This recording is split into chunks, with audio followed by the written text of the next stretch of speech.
ಶ್ರೀ ಗುರುಭ್ಯೋ ನಮಃ. ಶ್ರೀನಿವಾಸ ಸ್ತೋತ್ರದ ಮುಂದಿನ ಸಂಚಿಕೆಯಲ್ಲಿ ಸೇವ್ಯ ಸೇವಕರಲ್ಲಿ ಸೇವ್ಯ ಸೇವಕನಾಗಿ ಅವ್ಯಕ್ತನಾಗಿ ನೆಲೆಸಿರ್ಪೆ ಸರ್ವದಾ ಸೇವ್ಯನ ನಿನಗೆ ಸರಿ ಕಾಣೆ. ಸೇವೆ ಮಾಡುವವರಲ್ಲೂ ಅವನೇ ಇದ್ದು ಮಾಡಿಸ್ತಾನೆ. ಆ ಸೇವೆಯನ್ನು ತಾನೇ ಬೇರೆ ಬೇರೆ ಅಧಿಷ್ಠಾನದಲ್ಲಿ ನಿಂತು ತಗೊಳ್ತಾನೆ. ಹೀಗೆ ಸೇವ್ಯ ಸೇವಕ ಭಾವದಿಂದ ತಾನೇ ಇದ್ದು ಇದ್ದಾನೆ ಅಂದ ತಕ್ಷಣ ಎಲ್ಲರಿಗೂ ಅದು ಗೋಚರನಾಗೋದಿಲ್ಲ. ಅವ್ಯಕ್ತನಾಗಿ ಕಾಣಿಸದಂತೆ ಇದ್ದು ಆ ಕಾರ್ಯವನ್ನು ಮಾಡಿಸಿ ನೀನು ಸರ್ವದಾ ಸೇವ್ಯನಾ ನಿನಗೆ ಸರಿ ಕಾಣೆ. ಹೀಗೆ ನಿನ್ನನ್ನು ವ್ಯಕ್ತ ಮಾಡಿಕೊಳ್ಳದೆ ಈ ಏನು ಕಾರ್ಯವನ್ನು ಮಾಡಿಸ್ತಾ ಇದ್ದೀಯ ಅಂತಹ ನಿನಗೆ ನಿರಂತರವಾಗಿ ನಾನು ಸೇವಕ ಅನ್ನೋ ಭಾವ ನನಗೆ ಇರಲಿ. ಅಂತಹ ನಿನ್ನ ಈ ಒಂದು ಮಹಿಮೆಗೆ ಸಾಟಿ ಇಲ್ಲ ಅಂತ ದಾಸರು ಹೇಳ್ತಾ ಇದ್ದಾರೆ. ಮರಳು ಮನವೇ ಕೇಳು ಮರೆವರೆ ಹರಿನಾಮ ಕರುಣಾಬ್ಧಿ ಕೃಷ್ಣ ಅನುಗಾಲ ಸಲಹುವನು ಬರಿದೆ ಚಿಂತ್ಯಾಕೋ ನಿನಗೆನ್ನೋ. ಮರುಳು ಮನವೇ, ಹೀಗೆ ಎಲ್ಲರಲ್ಲೂ ನಿಂತು ಮಾಡಿಸುವವನವನೇ ಅವನೇ ಅಂತಿರಬೇಕಾದ್ರೆ ನೀನು ಯಾಕೆ ಇಷ್ಟು ಚಿಂತೆ ಮಾಡ್ತೀಯ ಅಂತ ಮನಸ್ಸಿಗೆ ಹೇಳ್ತಾ ಇದ್ದಾರೆ ದಾಸರು. ಮರೆವರೆ ಹರಿನಾಮವನ್ನು ಮರೆತು ನೀನು ಬರೀ ಚಿಂತಿಸಿ ಫಲ ಏನು? ಕರುಣಾಬ್ಧಿ ಕೃಷ್ಣ ಅನುಗಾಲ ಸಲಹುವನು ಬರಿದೆ ಚಿಂತ್ಯಾಕೋ ನಿನಗಿನ್ನು. ಪ್ರತಿ ಕ್ಷಣದಲ್ಲೂ ಕರುಣಾಳವಾದ ಕೃಷ್ಣ ನಮ್ಮನ್ನು ಸಲಹುತ್ತಾ ಇದ್ದಾನೆ. ಅದು ನಮ್ಮನ್ನು ರಕ್ಷಣೆ ಮಾಡಲಿಕ್ಕೆ ಎಷ್ಟೆಷ್ಟು ರೂಪಗಳಲ್ಲಿ ನಿಂತು ಯಾವ್ಯಾವ ವ್ಯಾಪಾರವನ್ನು ಮಾಡಿಸ್ಬೇಕು ಅನ್ನೋದು ಅವನಿಗೆ ಬಿಟ್ಟಿದ್ದು. ಅದನ್ನು ಚಿಂತಿಸದೆ, ಹಾಗಾಗಿ ನಿನ್ನ ಉದ್ಧಾರದ ಬಗ್ಗೆ ನೀನು ಚಿಂತಿಸದೆ ಭಗವನ್ನಾಮ ಸ್ಮರಣೆ ಮಾಡು ಅಂತ ಹೇಳ್ತಾ ಇದ್ದಾರೆ. ತಂದೆ ಮಕ್ಕಳನ್ನು ಪೊರೆವಂದದಲ್ಲಿ ಶ್ರೀಕಾಂತ ಎಂದೆಂದು ತನ್ನ ಭಕುತಾರ ಸಲಹುವ ಸಂದೇಹವ್ಯಾಕೋ ನಿನಗಿನ್ನೂ. ತಂದೆ ಮಕ್ಕಳನ್ನು ಪೊರೆವಂದದಲ್ಲಿ ಶ್ರೀಕಾಂತ ಎಂದೆಂದಿಗೂ ತನ್ನ ಭಕುತರ ಸಲಹುವ ಅಂದರೆ ಒಬ್ಬ ತಂದೆಗೆ ಹೇಗೆ ತನ್ನ ಮಕ್ಕಳನ್ನು ರಕ್ಷಣೆ ಮಾಡಲೇಬೇಕು ಅನ್ನೋ ಒಂದು ಜವಾಬ್ದಾರಿ ಇರುತ್ತೋ ಹಾಗೆ ಭಗವಂತ ಎಲ್ಲ ಜೀವರುಗಳನ್ನು ತನ್ನ ಮಕ್ಕಳು ಅಂತ ತಿಳಿದು ಅವರನ್ನು ಸೃಷ್ಟಿಗೆ ತಂದಮೇಲೆ ಅವರೆಲ್ಲ ತನ್ನ ಮಕ್ಕಳು, ಅವರನ್ನು ಉದ್ಧಾರ ಮಾಡಬೇಕು ಅಂತಾನೆ ಅದಕ್ಕಾಗಿ ಈ ಎಲ್ಲ ವ್ಯಾಪಾರವನ್ನು ಮಾಡ್ತಾ ಇದ್ದಾನೆ. ಇಷ್ಟಿರುವಾಗೂ ಕೂಡ ನಿನಗೆ ಯಾಕೆ ಅವನು ರಕ್ಷಣೆ ಮಾಡ್ತಾನೆ ಅನ್ನೋ ವಿಷಯದಲ್ಲಿ ಸಂದೇಹ, ಆ ಸಂದೇಹವನ್ನು ಬಿಟ್ಟು ಬಿಡು. ನಮ್ಮ ರಕ್ಷಣೆಯ ಭಾರ ಭಗವಂತನದ್ದು ಅನ್ನೋ ಚಿಂತನೆಯಿಂದ ನೀನು ನಿಶ್ಚಿಂತೆಯಾಗಿ ಬದುಕು ಅಂತ ದಾಸರ ಅಭಿಪ್ರಾಯ. ಅಬುಜ ಭವಾಂಡದೊಳು 9 ವಿಧವಿಪ್ಪ ಅಂಬುಜಾಂಬಕನ ವಿಭೂತಿ ರೂಪವನು ಕಾಂಬುವನೆ ಯೋಗಿ ಜಗದೋಳು. ಅಂಬುಜ ಭವಾಂಡದೊಳು ಅಂದರೆ ಈ ಬ್ರಹ್ಮಾಂಡದಲ್ಲಿ 9 ವಿಧವಿಪ್ಪ ಅಂಬುಜಾಂಬಕನ ವಿಭೂತಿಯಲ್ಲಿ 9 ಬಗೆ ಅಂತ ದಾಸರಾಯರೇ ವಿಭೂತಿ ಸಂಧಿಯಲ್ಲಿ ವಿವರಣೆ ಮಾಡಿದ್ದಾರೆ. ನೀತ ಸಾಧಾರಣ ವಿಜಾತಿ ಸಜಾತಿ ನೈಜಾಹಿತವು ಸಹಜ ವಿಜಾತಿ ಖಂಡಾಖಂಡ ಬಗೆಗಳ ನರಿತು ಬುಧರಿಂದ ಅಂತ ನೀತ, ಸಾಧಾರಣ, ಸಜಾತಿ, ವಿಜಾತಿ, ಸಹಜ, ವಿಹಿತ, ಅವಿಹಿತ, ಖಂಡ, ಅಖಂಡ ಹೀಗೆ 9 ರೀತಿಯ ವಿಭೂತಿ ರೂಪಗಳನ್ನು ಭಗವಂತ ಅನೇಕ ವಸ್ತುಗಳಲ್ಲಿ ಅನೇಕ ರೀತಿಯಲ್ಲಿ ಇಟ್ಟಿದ್ದಾನೆ. ಇದನ್ನೇ ಕೃಷ್ಣ ಕೂಡ ಗೀತೆಯಲ್ಲಿ ವಿಶದವಾಗಿ ತನ್ನ ವಿಭೂತಿಯನ್ನು ಹೇಳ್ಕೊಂಡಿದ್ದಾನೆ. ಹೀಗೆ ಎಲ್ಲ ಕಡೆ ಭಗವಂತನ ವಿಭೂತಿಯನ್ನು ಯಾರು ತಿಳಿತಾನೋ ಅವನು ಯೋಗಿ ಅಂತ ಹೇಳ್ತಾರೆ. ಬರೀ ನಮ್ಮ ಪೋಷಣೆಯ ಚಿಂತೆಯನ್ನು ಬಿಟ್ಟು ಎಲ್ಲ ಕಡೆ ಭಗವಂತನನ್ನು ಚಿಂತನೆ ಮಾಡ್ತಾ ಹೋದಂಗೂ ಒಬ್ಬ ಸಾಧಕನಿಗೆ ಅಲ್ಲಿ ಭಗವಂತನ ವಿಭೂತಿ ರೂಪಗಳ ಒಂದು ದರ್ಶನ ಅನುಭೂತಿ ಆಗತ್ತೆ. ಅದರಿಂದ ಭಗವಂತ ನಮ್ಮನ್ನು ರಕ್ಷಣೆ ಮಾಡ್ತಾ ಇದ್ದಾನೆ, ನಮಗೆ ಬೇಕಾದನ್ನೆಲ್ಲ ಕೊಡ್ತಾ ಇದ್ದಾನೆ, ಬೇರೆ ಬೇರೆ ಅಧಿಷ್ಠಾನದಲ್ಲಿ ನಿಂತು ಅನ್ನುವ ಜ್ಞಾನ ಗಟ್ಟಿಯಾಗತ್ತೆ ಅನ್ನೋದು ದಾಸರ ಅಭಿಪ್ರಾಯ. ಹಾಗಾಗಿ ಎಲ್ಲ ಕಡೆ ಎಲ್ಲೆಲ್ಲಿ ವಸ್ತುಗಳಲ್ಲಿ ವ್ಯಕ್ತಿಗಳಲ್ಲಿ ಒಂದು ಹಿರಿಮೆಯನ್ನು ಕಾಣ್ತೀಯೋ ಅಲ್ಲೆಲ್ಲ ಭಗವಂತನ ವಿಭೂತಿ ರೂಪವನ್ನು ಚಿಂತಿಸಿ ಅದನ್ನು ಅವನಿಗೆ ಅರ್ಪಣೆ ಮಾಡ್ತಾ ಬಾ ಅಂತ ದಾಸರು ಹೇಳ್ತಾ ಇದ್ದಾರೆ. ಕರ್ತೃಕರ್ಮಗಳಲ್ಲಿ ಕಾರಣ ಕ್ರಿಯೆಗಳಲ್ಲಿ ನಿತ್ಯ ನೀನಿದ್ದು ನಡೆಸುವಿ ಜೀವರ ಕೃತಕೃತ್ಯರನ್ನು ಮಾಡಿ ಸಲಹುವಿ. ಹೀಗೆ ಭಗವಂತನ ವ್ಯಾಪ್ತಿಯನ್ನು ವಿಶೇಷವಾಗಿ ವಿವರಿಸ್ತಾ ಕರ್ತೃ ಮಾಡುವವನಲ್ಲಿ, ಕರ್ಮಗಳು ಮಾಡುವ ಕೆಲಸಗಳಲ್ಲಿ ಕಾರಣ, ಅದಕ್ಕೆ ಕಾರಣವಾದ ಒಂದು ಅಧಿಷ್ಠಾನದಲ್ಲಿ ಮತ್ತು ಕ್ರಿಯೆಗಳಲ್ಲಿ, ನಡೆಯುವ ಕ್ರಿಯೆಗಳಲ್ಲಿ, ಹೀಗೆ ಎಲ್ಲ ಕಡೆಯಲ್ಲೂ ನಿತ್ಯ ನೀನಿದ್ದು ನಡೆಸುವಿ. ಎಲ್ಲದರಲ್ಲೂ ನೀನೇ ಇದ್ದು ಆ ಇಡೀ ಕಾರ್ಯವನ್ನು ಆಗಗೊಡುವಿ. ಜೀವನ ಕೃತಕೃತ್ಯರನ್ನು ಮಾಡಿ ಸಲಹುವಿ. ಮಾಡಿಸೋದು ಎಲ್ಲ ನೀನೇ, ಆದರೆ ಅದರಿಂದ ಕೃತಕೃತ್ಯರಾಗುವವರು, ಸಾರ್ಥಕತೆಯನ್ನು ಹೊಂದುವವರು, ಫಲಾನುಭವಿಗಳು ಮಾತ್ರ ಜೀವರು. ಹೀಗೆ ಏನೂ ಮಾಡಲಾಗದ ಜೀವರಿಂದ ಎಲ್ಲವನ್ನೂ ಮಾಡಿಸಿ ಅದಕ್ಕೆ ಮಾಡಲಿಕ್ಕೆ ಬೇಕಾದ ಎಲ್ಲ ಕರಣಗಳಲ್ಲಿ ತಾನೇ ಉಪಕರಣವಾಗಿ ತಾನಿದ್ದು ಆ ಕೆಲಸವನ್ನು ಮಾಡಿಸಿ ಅದರ ಫಲವನ್ನು ಜೀವನಿಗೆ ಉಣಿಸುವಷ್ಟು ಭಗವಂತ ಕರುಣಾಳು ಅನ್ನುವ ಚಿಂತನೆ ನಮ್ಮನ್ನು ಉದ್ಧಾರಕ್ಕೆ ಕೊಂಡೊಯ್ಯುತ್ತೆ. ನಿತ್ಯಬದ್ಧನು ನಾನು, ನಿತ್ಯ ಮುಕ್ತನು ನೀನು, ಭೃತ್ಯನು ನಾನು, ಪ್ರಭು ನೀನು, ಮೂರ್ಲೋಕ ವ್ಯಾಪ್ತನೂ ನೀನು, ಅಣು ನಾನು. ನಿತ್ಯಬದ್ಧನು ನಾನು. ಯಾಕೆ ಅಂದರೆ ನನ್ನಲ್ಲಿ ಯಾವ ಸ್ವಾತಂತ್ರ್ಯವೂ ಇಲ್ಲ. ಮಾಡುವ ಶಕ್ತಿಯಾಗಲಿ ಮಾಡಬೇಕೆಂಬ ಜ್ಞಾನವಾಗಲಿ ಯಾವುದೂ ಇಲ್ಲ. ಯಾಕೆಂದರೆ ನಿತ್ಯದಲ್ಲೂ ಬದ್ಧ ನಾನು, ಬಂಧನಕ್ಕೆ ಒಳಗಾದವನು. ನಿತ್ಯಬದ್ಧನು, ನಿತ್ಯ ಅಂತ ಯಾಕೆ ಹೇಳಿದ್ರು ಅಂತ ಮತ್ತೆ ಚಿಂತನೆ ಮಾಡಿಕೊಳ್ಬೇಕು. ಬರೀ ಸಂಸಾರ ಅವಸ್ಥೆಯಲ್ಲ, ಕೊನೆಯಲ್ಲಿ ನಮಗೆ ಯೋಗ್ಯವಾದ ಮುಕ್ತಿಯನ್ನು ಹೊಂದಿದ ಮೇಲೂ ಕೂಡ ನಾವು ಅಸ್ವಾತಂತ್ರ್ಯ ಅನ್ನೋ ಒಂದು ದೋಷದಿಂದ ದೂರ ಆಗೋದಿಲ್ಲ. ದೋಷ ಅಂತಲ್ಲ, ಅದು ನಮ್ಮ ಸ್ವಭಾವ. ಭಗವಂತನಲ್ಲಿ ನಾವು ಯಾವಾಗಲೂ ಅಧೀನರೇ. ಮೋಕ್ಷಾವಸ್ಥೆಯಲ್ಲೂ ಕೂಡ, ಮುಕ್ತಾವಸ್ಥೆಯಲ್ಲೂ ಕೂಡ ನಾವು ಭಗವಂತನ ಅಧೀನದಲ್ಲೇ ಇರುವವರು. ನಾವೇನು ಲಕ್ಷ್ಮೀದೇವಿ ಸಹಿತವಾಗಿ ಈ ಒಂದು ವಸ್ತು, ಈ ಒಂದು ಸ್ವಭಾವ ಅನ್ನೋದು ಇದ್ದೇ ಇದೆ. ಹಾಗಾಗಿ ನಿತ್ಯಬದ್ಧರು. ಇನ್ನು ನಾನು ನಿತ್ಯ ಮುಕ್ತನು ನೀನು, ಈ ಒಂದು ಇದಕ್ಕೆ ತದ್ವಿರುದ್ಧವಾದ ಒಂದು ಗುಣ ಅನ್ನೋದು ಭಗವಂತನದ್ದು. ಅವನು ಯಾವಾಗಲೂ ಮುಕ್ತ, ಯಾವ ಅವಸ್ಥೆಯಲ್ಲೂ ಅವನು ಯಾರಿಗೂ ಅಧೀನನಲ್ಲ. ಇನ್ನು ಹೀಗಿರುವ ನೀನು ನಿತ್ಯ ನೀನಿದ್ದು ನಡೆಸುವಿ. ಆಯ್ತಪ್ಪ, ಸೃಷ್ಟಿಗೆ ಬಂದಾಗ ಮಾತ್ರ ಭಗವಂತನ ನಿಯಂತ್ರಣ, ಆಮೇಲಿಲ್ಲ. ಇಲ್ಲ, ಸೃಷ್ಟಿಗೆ ಬರೋ ಮುಂಚೆ ಭಗವಂತನಿಂದ ನಮಗೇನೂ ಆಗಬೇಕಾದ್ದಿಲ್ಲ, ಹೀಗಲ್ಲ. ಎಲ್ಲ ಅವಸ್ಥೆಯಲ್ಲೂ ಭಗವಂತ ನಮ್ಮ ನಿಯಾಮಕನೇ. ಮತ್ತು ಪ್ರಭು ನೀನು, ಮೂರ್ಲೋಕ ವ್ಯಾಪ್ತನೂ ನೀನು, ಅಣು ನಾನು. ಹೀಗಿರೋದ್ರಿಂದನೇ ನೀನೇ ಪ್ರಭು, ನೀನೇ ಒಡೆಯ. ಆ ಒಡೆತನ ಅನ್ನೋದು, ಈಶತ್ವ ಅನ್ನೋದು ನಿನ್ನದೇ ಗುಣ.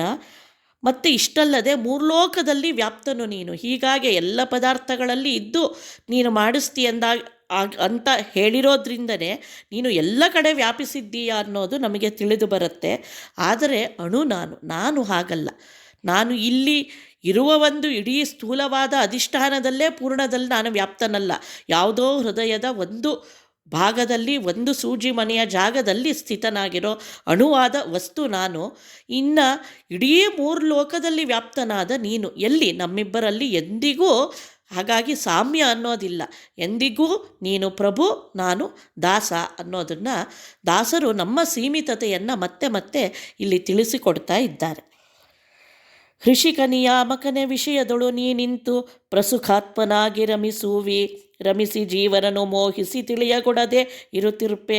ಹೃಷಿಕ ಅಂದರೆ ಇಂದ್ರಿಯಗಳು, ಇಂದ್ರಿಯಗಳ ನಿಯಾಮಕನಾಗಿರೋದ್ರಿಂದಲೇ ಅವನಿಗೆ ಹೃಷಿಕೇಶ ಅಂತ ಹೆಸರು. ಹೀಗೆ ಹೃಷಿಕ ನಿಯಾಮಕನೇ, ಇಂದ್ರಿಯಗಳಲ್ಲಿದ್ದು ನಿಯಾಮಕನಾಗಿ ವಿಷಯದೊಳು ನೀ ನಿಂತು. ಇಂದ್ರಿಯಗಳಿಗೆ ಯಾವುದು ವಸ್ತು, ಇಂದ್ರಿಯಗಳಿಗೆ ಇರುವ ಒಂದು ಫಲ ಏನು ಅಂದರೆ ವಿಷಯಗಳ ಭೋಗ. ಆ ವಿಷಯಗಳಲ್ಲೂ ನೀನೇ ಇದ್ದೀಯ. ಹೀಗೆ ಪ್ರಸುಖಾತ್ಮನಾಗಿ ರಮಿಸುವೆ, ಪ್ರಕೃಷ್ಟವಾದ ಸುಖವನ್ನು ಹೊಂದಿ ಈ ವ್ಯಾಪಾರ ಮಾಡ್ತಾ ಇರಬೇಕಾದ್ರೆ ವಿಷಯ ಪದಾರ್ಥಗಳಲ್ಲಿ ನೀನಿದ್ದಿ, ಅದನ್ನು ಭೋಗಿಸೋ ಇಂದ್ರಿಯಗಳಲ್ಲಿ ನೀನಿದ್ದು ಭೋಗಿಸ್ತಾ ಇದ್ದೀಯ. ಹೀಗಿದ್ದಾಗ ಅದರಿಂದ ಆ ನಡೆಯುವ ಪೂರ್ತಿ ಕ್ರಿಯೆಯಲ್ಲಿ ನೀನು ವಿಶಿಷ್ಟವಾದ ಸುಖವನ್ನೇ ಅನುಭವಿಸ್ತಿ ಹೊರತು ನಿನಗೆ ಇದರಿಂದ ಯಾವುದೇ ಆಯಾಸವಾಗಲಿ ದುಃಖವಾಗಲಿ ಯಾವುದೂ ಆಗೋದಿಲ್ಲ. ರಮಿಸಿ ಜೀವನನ್ನು ಮೋಹಿಸಿ ತಿಳಿಯಗೊಡದೆ ಇರುತ್ತಿರುಪೆ. ಇಷ್ಟಾದರೂ ಕೂಡ ಇದನ್ನು ನಾನು ಅನುಭವಿಸ್ತಾ ಇದ್ದೇನೆ ಅನ್ನೋ ಭಾವನವನ್ನು ಜೀವನಿಗೆ ಕೊಟ್ಟು ಅವನನ್ನು ಮೋಹದಲ್ಲಿ ಇಡ್ತೀಯೇ ಹೊರತು ನಿನ್ನ ಇರುವನ್ನು ತಿಳಿಯಗೊಡಿಸೋದಿಲ್ಲ. ಸ್ವಾಮಿ, ನೀನು ಆನಂದ ಅನುಭವಿಸ್ತಿ ಈ ವಿಷಯಗಳಲ್ಲೆಲ್ಲ. ಇದನ್ನೇ ಕನಕದಾಸರು ತನು ನಿನ್ನದು ಜೀವನ ನಿನ್ನದು ಅಂತ ಹೇಳಬೇಕಾದ್ರೆ ಎಲ್ಲವನ್ನೂ ಸಮರ್ಪಣೆ ಮಾಡ್ತಾ ಒಡಗೂಡಿ ಗಂಧ ಕಸ್ತೂರಿ ಪರಿಮಳಗಳನ್ನೆಲ್ಲ ಬಿಡದೆ ಲೇಪಿಸಿಕೊಂಬ ತನುದಿನ್ನದು ಷಡುರಸ ದನ್ನಕ್ಕೆ ನಲಿದಾಡುವ ಜಿಹ್ವೆ ಕಡು ರುಚಿಗೊಂಡರೆ ಆ ರುಚಿ ನಿನ್ನದಯ್ಯ ಅಂತೆಲ್ಲ ಹೇಳ್ತಾ ಬರ್ತಾ ಸವಿನುಡಿ ವೇದ ಪುರಾಣ ಶಾಸ್ತ್ರಗಳ ಕಿವಿಗೊಟ್ಟು ಕೇಳುವ ಕಥೆ ನಿನ್ನದು. ಅಂದರೆ ಇಂದ್ರಿಯಗಳಿಗೆ ವಿಷಯನಾಗುವವನೂ ನೀನೇ, ಇಂದ್ರಿಯಗಳಲ್ಲಿದ್ದು ಆ ವಿಷಯವನ್ನು ಭೋಗಿಸುವವನೂ ನೀನೇ ಅನ್ನುವ ಅನುಸಂಧಾನವನ್ನು ಇಲ್ಲಿ ತಂದು ಕೊಡ್ತಾ ಇದ್ದಾರೆ. ಆದರೆ ಅದನ್ನು ಈ ಜೀವನಿಗೆ ತಿಳಿಸಿಕೊಡದೆ ಅವನನ್ನು ಮೋಹಕ್ಕೆ ಒಳಗಾಗಿಸ್ತೀಯ ಅಂತ ಹೇಳ್ತಾ ಇದ್ದಾರೆ. ಶ್ರೀ ಪ್ರಾಣನಾಯಕನೇ ನೀ ಪ್ರಾಣಿಗಳ ಮೇಲೆ ಸುಪ್ರೀತನಾಗಿ ಸಲಹೆಂದು ಸರ್ವದಾ ನಾ ಪ್ರಾರ್ಥಿಸುವೆನೋ ಪರಮಾತ್ಮ. ಶ್ರೀ ಪ್ರಾಣನಾಯಕನೇ, ಲಕ್ಷ್ಮೀದೇವಿ ಪ್ರಾಣರಿಗೂ ಒಡೆಯನಾದ ನೀನು ಈ ಪ್ರಾಣಿಗಳ ಮೇಲೆ ಸುಪ್ರೀತನಾಗಿ, ಈ ಅಲ್ಪ ಜೀವರಾದ ನಮ್ಮ ಮೇಲೂ ಕೂಡ ಸುಪ್ರೀತನಾಗಿ ಚೆನ್ನಾಗಿ ಒಂದು ನಿನ್ನ ಪ್ರೀತಿಯನ್ನು ತೋರಿಸಿ ಸಲಹು ರಕ್ಷಣೆ ಮಾಡುವಂತ ನಾನು ಪ್ರಾರ್ಥಿಸುವೆನೋ ಪರಮಾತ್ಮ. ನಿನ್ನನ್ನು ನಾವೇನು ಬೇಡಲಿಕ್ಕೆ ಸಾಧ್ಯ ಸ್ವಾಮಿ, ಎಲ್ಲವೂ ನೀನಿಂತು ಮಾಡಿಸ್ತಿ. ಆದರೆ ನಮ್ಮ ದುರಾದೃಷ್ಟವಶಾತ್ ನಮ್ಮ ಕರ್ಮಬಂಧನದಿಂದ ನಾವು ನಿನ್ನನ್ನು ತಿಳಿಯೋಕ್ಕಾಗೋದಿಲ್ಲ. ಆದರೆ ಯಾವಾಗ ತಿಳಿಬೋದು? ನೀನು ನಮ್ಮ ಮೇಲೆ ಕರುಣೆ ಇಟ್ಟು ಪ್ರೀತನಾದರೆ ನಿನ್ನ ಈ ವ್ಯಾಪಾರದ ಜ್ಞಾನ ನಮಗೆ ಬರುತ್ತೆ.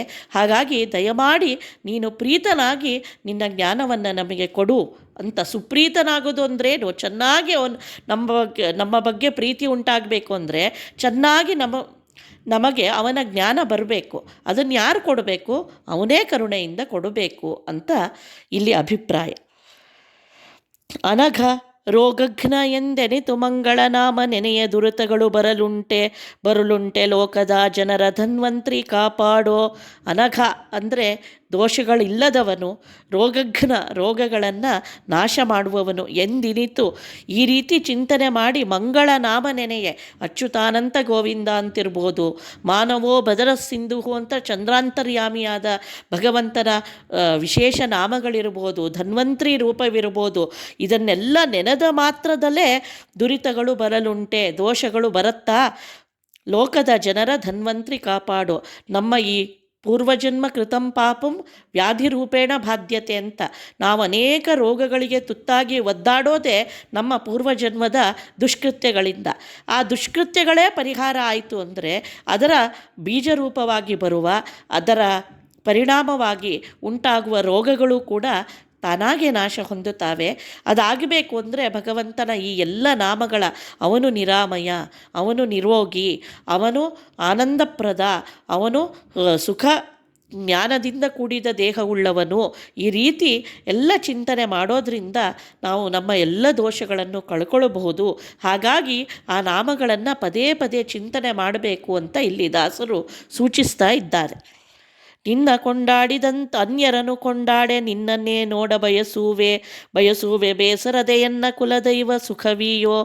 ಇಷ್ಟೆಲ್ಲ ಹೇಳ್ತಿರೋದು ಯಾಕೆ ಅಂದರೆ, ನಾ ಇನ್ಯಾರನ್ನೂ ಕೇಳೋದಿಲ್ಲ ಸ್ವಾಮಿ, ಬೇಡಿದರೆ ಎನ್ನ ಒಡೆಯನ ಬೇಡುವೆ ಅಂತ ನಿನ್ನನ್ನೇ ಪ್ರಾರ್ಥಿಸ್ತೇನೆ, ನಿನ್ನನ್ನೇ ಸ್ತೋತ್ರ ಮಾಡ್ತೇನೆ, ನಿನ್ನನ್ನೇ ನೋಡೋಕ್ಕೆ ಇಷ್ಟಪಡ್ತೇನೆ. ಹಾಗಾಗಿ ಬೇಸರದೆ, ನಮ್ಮ ಮೇಲೆ ಬೇಸರ ಪಡ್ಕೊಳ್ಳದೆ ಎನ್ನ ಕುಲದೈವ ನನ್ನ ಸ್ವಾಮಿ ಸುಖವನ್ನು ಕೊಟ್ಟು ಕಾಪಾಡಪ್ಪ ಅಂತ ಕೇಳ್ತಾ ಇದ್ದಾರೆ.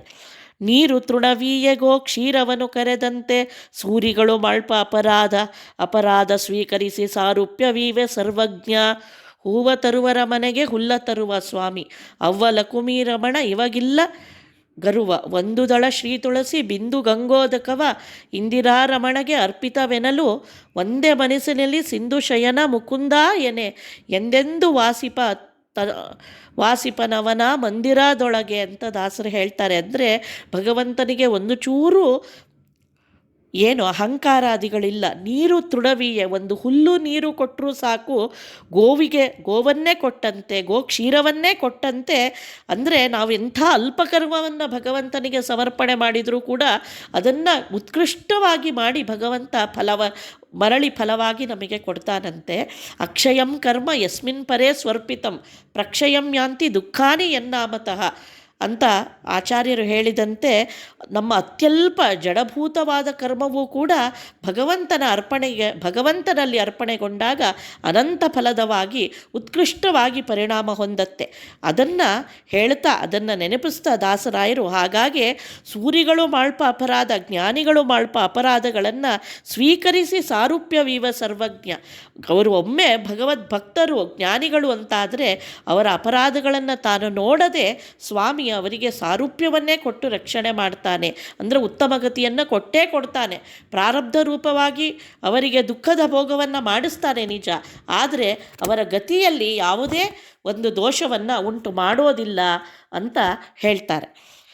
ಸ್ಮರಿಸುವವರ ಅಪರಾಧಗಳ ಸ್ಮರಿಸ ಸಕಲೇಷ್ಟಪ್ರದಾಯಕ ಅಂತ ಮರಳಿ ತನಗರ್ಪಿಸಲು ಕೊಟ್ಟುದನಂತ ಮಾಡಿ ಮಾಡಿ ಮಡಿ ಮಾಡಿ ಪರಿಪರಿಯಲೆಂದುಡಿಸಿ ಸುಖ ಸಾಗರದಳು ಓಲಾಡಿಸುವ ಮಂಗಳ ಚರಿತ ಚಿನ್ಮಯ ಗಾತ್ರ ಪರಮ ಪವಿತ್ರ ಸುಚರಿತ್ರ ಅಂತ ದಾಸರೇ ಹರಿಕಥಾಮೃತ ಸಾರದಲ್ಲಿ ಹೇಳಿರೋದನ್ನೇ ಇಲ್ಲಿ ಈ ರೀತಿಯಲ್ಲಿ ಅನುವಾದ ಮಾಡಿದ್ದಾರೆ. ನಿನ್ನ ಸಂಕಲ್ಪಕ್ಕೆ ಅನ್ಯಥಾವಾಗಿಪ್ಪ ಪುಣ್ಯಕರ್ಮಗಳ ನಾನೊಲ್ಲೆ ಶ್ರೀಹರಿಯ ಮನ್ನಿಸೈ ನಿನ್ನ ಮನದಂತೆ. ಹಾಗಾಗಿ ನಿನ್ನ ಸಂಕಲ್ಪಕ್ಕೆ ವಿರುದ್ಧವಾದ ಎಂತಹ ಪುಣ್ಯಕರ್ಮವಾದರೂ ನಾನು ಬಯಸದೇ ಇರೋ ಹಾಗೆ ಆಗಲಿ ಸ್ವಾಮಿ, ನಿನ್ನ ಚಿತ್ತಕ್ಕೆ ಬಂದುದು ಎನ್ನ ಚಿತ್ತಕ್ಕೆ ಬರಲಿ. ಅಂದರೆ ನಾನೇನೋ ಸ್ವತಂತ್ರ ಅನ್ನೋ ಭಾವದಿಂದ ನಾನು ಅದನ್ನು ಮಾಡ್ತೇನೆ ಇದನ್ನು ಮಾಡ್ತೇನೆ ಅನ್ನೋ ಒಂದು ಅಹಂಭಾವ ನನ್ನಲ್ಲಿ ಬರೋದು ಬೇಡ. ಯಾವ ಕ್ಷಣದಲ್ಲಿ ದೇವರು ಏನು ನಿಂತು ನನ್ನೊಳಗೆ ಪ್ರೇರಣೆ ಮಾಡ್ತಾನೆ ಅದನ್ನು ನಾನು ಮಾಡ್ತೀನಿ ಅನ್ನೋ ಭಾವನೆ ನನ್ನಲ್ಲಿ ಯಾವಾಗಲೂ ಇರಲಿ. ಅದು ಪುಣ್ಯಕರ್ಮವೇ ಆಗಿರಲಿ. ಯಾಕೆ ನಾವು ಅಹಂಕಾರದಿಂದಾಗಲಿ ಅಥವಾ ಭಗವಂತನ ಸ್ವಾತಂತ್ರ್ಯವನ್ನು ಮರೆತು ನಾನೇ ಮಾಡಿದೆ ಅನ್ನೋ ಸಂಕಲ್ಪವನ್ನು ಮಾಡೋದು ಬೇಡ. ಯಾಕೆ ಅಂದರೆ ಅದು ಮುಂದೆ ನಮಗೆ ಬಂಧನಕ್ಕೆ ಕಾರಣ ಆಗತ್ತೆ ಅಂತ ದಾಸರು ಇಲ್ಲಿ ನೆನಪಿಸ್ತಾ ಇದ್ದಾರೆ. ಮನ್ನಿಸೈ ನಿನ್ನ ಮನದಂತೆ. ಹಾಗಾಗಿ ನನ್ನ ಮನಸ್ಸು ನಿನ್ನ ಇಚ್ಛೆಗೆ ತಕ್ಕಂತೆ ನಡೆಯೋ ಹಾಗೆ ನೀನು ಪ್ರೇರಣೆ ಮಾಡಪ್ಪ ಅಂತ ಕೇಳ್ಕೊಳ್ತಾ ಇದ್ದಾರೆ. ನಿನ್ನ ತುತುಪುದಕ್ಕಿಂತ ಪುಣ್ಯ ಬೇರೇನಯ್ಯ, ನಿನ್ನಂಗ್ರಿ ಭಜನೆ ಸುಖಕ್ಕಿಂತ ಪುರುಷಾರ್ಥ ಇನ್ನುಂಟೆ ಸ್ವಾಮಿ ಜಗದೋಳು. ಇಷ್ಟೆಲ್ಲ ಕರ್ಮಗಳ ಒಂದು ಮೋಹ ನಮಗೆ ಯಾಕಿರುತ್ತೆ? ಪುರುಷಾರ್ಥಗಳ ಬಯಕೆಯಿಂದ. ಆದರೆ ದಾಸರು ಹೇಳ್ತಾರೆ, ಭಗವಂತನ ಸ್ಮರಣೆಗಿಂತ ಪುರುಷಾರ್ಥ ಬೇಕೆ. ಭಗವನ್ ನಾಮ ಸ್ಮರಣೆ ಕೊಡುವ ಆನಂದ ಅನೇಕ ಕರ್ಮಾದಿಗಳಿಂದ ನಮಗೆ ಸಿಗೋದಿಲ್ಲ. ಎಷ್ಟೇ ದೇಹವನ್ನು ದಂಡಿಸಿ ಕೃಚ್ಛ ಚಾಂದ್ರಾಯಣೆಗಳನ್ನು ಮಾಡೋದೇ ಆಗಿರ್ಬೋದು, ಇಲ್ಲ ಅನೇಕ ದ್ರವ್ಯವನ್ನು ಖರ್ಚು ಮಾಡಿ ಬಹಳಷ್ಟು ಹೋಮ ಹವನಗಳನ್ನು ಮಾಡೋದೇ ಇರ್ಬೋದು, ಏನೇ ಮಾಡಿದರೂ ಭಗವಂತನ ನಾಮಸ್ಮರಣೆಯಿಂದ ಸುಖ ಮತ್ತು ಆನಂದ ಇದೆಯಲ್ಲ, ಅದು ಯಾವುದಕ್ಕೂ ಸಮ ಅಲ್ಲ. ಹಾಗಾಗಿ ಅದಕ್ಕಿಂತ ಹೆಚ್ಚಿನ ಪುರುಷಾರ್ಥವನ್ನು ನಾವು ಬಯಸಬೇಕಾದರೂ ಯಾಕೆ? ಭಗವಂತನ ನಾಮಸ್ಮರಣೆ ನಮಗೆ ನಿರಂತರ ಇರಲಿ ಅನ್ನೋ ಬಯಕೆ ಒಂದೇ ಸಾಕು ಅಂತ ಹೇಳ್ತಾರೆ ದಾಸರು. ದೇಶಕಾಲಾದಿಗಳಿಗೆ ಈಶ ನೀನೆಂದರಿದು ಉಪಾಸನೆಯ ಗೈವ ಭಜಕರೆಲ್ಲಿದ್ದರೋ ದೋಷವೆಲ್ಲಿಹುದೋ ಅವರಿಗೆ. ದೇಶಕಾಲಾದಿಗಳಿಗೆ ಈಶ ನೀನೆಂದರಿದು, ಯಾವ ದೇಶದಲ್ಲೇ ನಾವಿರಲಿ, ಯಾವ ಕಾಲದಲ್ಲೇ ಏನಿರಲಿ, ಅಲ್ಲಿ ನಿಂತು ನಮ್ಮಲ್ಲಿ ಕರ್ಮಗಳನ್ನು ಪ್ರೇರಣೆ ಮಾಡುವವನು ಭಗವಂತ ಅನ್ನೋ ಜ್ಞಾನ ಇದ್ದಾಗ ನಮಗೆ ಅಲ್ಲಿಯ ಯಾವ ಕರ್ಮಗಳು ಲೇಪ ಹೊಂದೋದಿಲ್ಲ. ಹಾಗಾಗಿ ನಾವು ಯಾಕೆ ಈ ದೇಶ ಈ ಕಾಲ ಅಂತ ನಮ್ಮ ಕಾರ್ಯಗಳಿಗೆ ಕಾಯ್ತಾ ಕೂಡಬೇಕು? ಅಂದರೆ ಒಬ್ಬ ಭಗವಂತನ ತಿಳಿದ ಜ್ಞಾನಿ ಎಂದೆಂದೂ ದೇಶಕಾಲಾದಿಗಳನ್ನು ದೂಷಣೆ ಮಾಡೋದಾಗಲಿ ಅಥವಾ ತುಂಬ ಅದನ್ನು ಸ್ತೋತ್ರ ಮಾಡೋದಾಗಲಿ ಮಾಡೋದಿಲ್ಲ. ಯಾವ್ಯಾವ ಅವಸ್ಥೆಗಳಲ್ಲಿ ದೇವರು ಏನೇನು ಪ್ರೇರಣೆ ಮಾಡ್ತಾನೋ ಅದನ್ನು ಆಗಾಗ ಭಗವಂತನಲ್ಲಿ ಅರ್ಪಿಸಿ ತಮ್ಮ ಕರ್ಮಬಂಧನವನ್ನು ಕಳ್ಕೊಳ್ತಾರೆ ಅಂತ ಹೇಳ್ತಾರೆ. ಅನಿರುದ್ಧ ಪ್ರದ್ಯುಮ್ನ ಅನಲಧರಣೀಧರನೆ ಅನುವಿಷ್ಟನಾಗಿ ಪ್ರಕೃತಿಯ ನಿರ್ಮಿಸಿದ ಘನ ಮಹಿಮಯನಗೆ ದಯವಾಗೋ. ಅನಿರುದ್ಧ ಪ್ರದ್ಯುಮ್ನ ಅನಲಧರಣೀಧರನೆ ಅಂದರೆ ಸಂಕರ್ಷಣನೆ ಅಂತ ನಾವು ಅರ್ಥ ಮಾಡ್ಬೋದಿಲ್ಲಿ.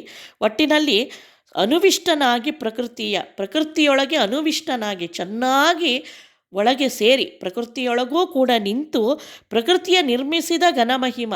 ಈ ಜಗಡ ಪ್ರಕೃತಿಯ ಒಳಗೆ ನೀನು ಲಕ್ಷ್ಮೀ ಅದಕ್ಕೆ ನಿಯಾಮಕರಾದ ಲಕ್ಷ್ಮೀದೇವಿಯಲ್ಲಿ ನೀನಿಂತು ಈ ಪ್ರಕೃತಿಯನ್ನು ನಿರ್ಮಿಸಿ ಆ ಪ್ರಕೃತಿಯ ನಡೆಯಿಂದ ಈ ಜೀವರ ಅಷ್ಟೂ ವ್ಯಾಪಾರಗಳನ್ನು ಮಾಡುತ್ತಿರುವ ಮಹಾಮಹಿಮ ನೀನು. ಅಂತಹ ನೀನು ಎನಗೆ ದಯವಾಗು. ಹಾಗಾಗಿ ಇಡೀ ಪ್ರಕೃತಿಯೇ ನಿನ್ನಾಧೀನ ಅಂತಂದ ಮೇಲೆ ಅದರ ಬಂಧನದಿಂದ ಕಳಚಿಕೊಳ್ಳುವ ಬಗೆಯೂ ಕೂಡ ನಿನ್ನ ಅಧೀನವೇ ಇರೋದು ಸ್ವಾಮಿ. ನೀನು ಯಾರು ಬಂಧನಕ್ಕೆ ಒಳಪಡಿಸಿದರೋ ಅವರೇ ನಮ್ಮನ್ನು ಬಂಧನದಿಂದ ಬಿಡುಗಡೆಗೊಳಿಸಬೇಕು. ಅದಕ್ಕೆ ದಾರಿ ಯಾವುದು ಅಂದರೆ ಇದೆಲ್ಲವನ್ನು ನಡೆಸಿದವನು ಅವನು ಅನ್ನುವ ಅವನ ಸ್ಮರಣೆ ಮಾತ್ರ ಅಂತ ಹೇಳ್ತಾರೆ.